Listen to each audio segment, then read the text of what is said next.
গরুর দুধ হয় না। তাই নোয়াখালী থেকে ভাইয়া অসংখ্য গরু আমাদের এদিকে উত্তরবঙ্গে বিভিন্ন জায়গায় গরু কিনছে, বহুত টাকা লস খেয়েছে, যেটা বলা বাহুল্যের বাইরে। এখানে আজকে অনেক খামারির, আমার এখানে অনেক ভাইয়ারা প্রতিদিন আসে আজকে এখানে বসে আছে। লাকসাম, তারপরে বরিশাল, তারপরে সিলেটের এক ভাই, সিলেটের আরেক জায়গার আরেক ভাই, তারপরে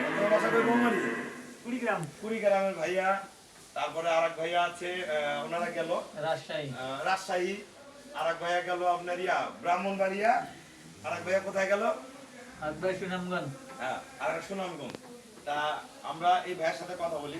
ভাইয়া আমার এখানে তো আসছেন, আমরা তো গরু আসলে ভাইয়ার এই দুইটা গরু যদি তার কপালে ভালো না হয়, তার জীবনটা তার একদম শেষ। মনে করেন দেশ তারে বিদেশ যাওয়া লাগবে, একটা অবস্থা। আমি দুইটা গরু একদম অরিজিনাল ফ্রিজিয়ান দুইটা গাভী দিচ্ছি। তো ভাই আমার এখানে জাতমান কেমন আছে এবং এত মানুষের ভিড়ে আপনি গরু দুটো আমার কিনছেন, যারা নোয়াখালী থেকে গরু কিনতে চায় এবং যারা আপনার মতো লস খাইছে, যারা বিদেশের ভাইয়ারা বিভিন্ন জায়গায় ভাইয়ারা লস খাইছে, সবার উদ্দেশ্যে কিছু বলেন এই জান্নাত ডেইরি ফার্ম। সবার উদ্দেশ্যে বলতে গেলে আমি বাংলাদেশের এমন কোনো গরু বাজার নাই আমি ওখানে যাইনি, এবং গাভী সার দুইটাই আমি কিনছি।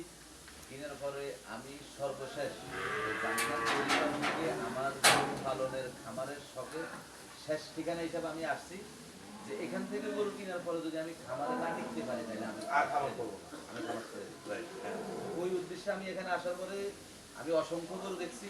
আর সবচেয়ে বড় কথা হলো যে এখানে আসলে গরু না কেনার পরও সবচেয়ে বড় যে সুন্দর গরু জাতমান গুলা চেনা যায়, বোঝা যায় যে বাংলাদেশে এই ক্যাটাগরির এই ক্যাটাগরির গরুগুলো আছে এখানে আসলে। আর বিভিন্ন বাজারে যেগুলো দেখছি ওগুলোর সাথে এগুলোর সাথে কখনো মিলে গরু নামে কিন্তু কাজের গরু মিলে না। আর আমি এই জন্যই শেষ ঠিকানা হিসাবে আমি এটাকে বেছে নিচ্ছি, এবং আমি এই দুটো গরু কিনছি আলহামদুলিল্লাহ, ভাই আমার দিছে। যদি আল্লাহ আমার দিকে চায় আমি খামার নিয়ে থাকবো, আর যদি এই দুইটার পর আমার খামার না আমি দিতে পারি আমি খামার ছেড়ে দেবো। এখন অনেকে বলেন আল্লাহ দিলে তো হবে, আল্লাহ তো দিবে, কিন্তু আপনাকে ভালো খুঁজতে হবে। তা ভালো জাত কিনলে ভালো দুধ হবে, জাত কিনলে না ভালো দুধ হবে না।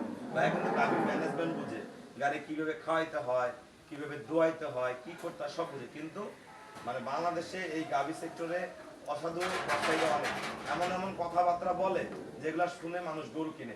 এত বড় বড় গরু, এত বড় বড় গরু আছে, দুধ আনে, ভাইরা আছে আমার এখানে দুধের গরুর জন্য। অনেক ভাইরা সকাল বিকাল দুধ দহন করেন, দেখেন যারা দুধের কিনে সফল হবে।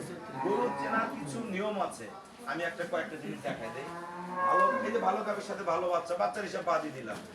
গরুর মাথার শিং চিকন হতে হবে, কপালটা সুস্থ হতে হবে, কপালটা খাদ্য হতে হবে, গলাটা কম্বলবিহীন হতে হবে, নিচে নাভি এটা গরুর এক চুল পরিমাণ নাই, কতগুলা এর পয়সার মতন থাকে, সেটা ভালো, সেটা দিলে গরুর বডি ভালো থাকে, এটা এমনি ভালো থাকে, বডি ফিটনেস ভালো।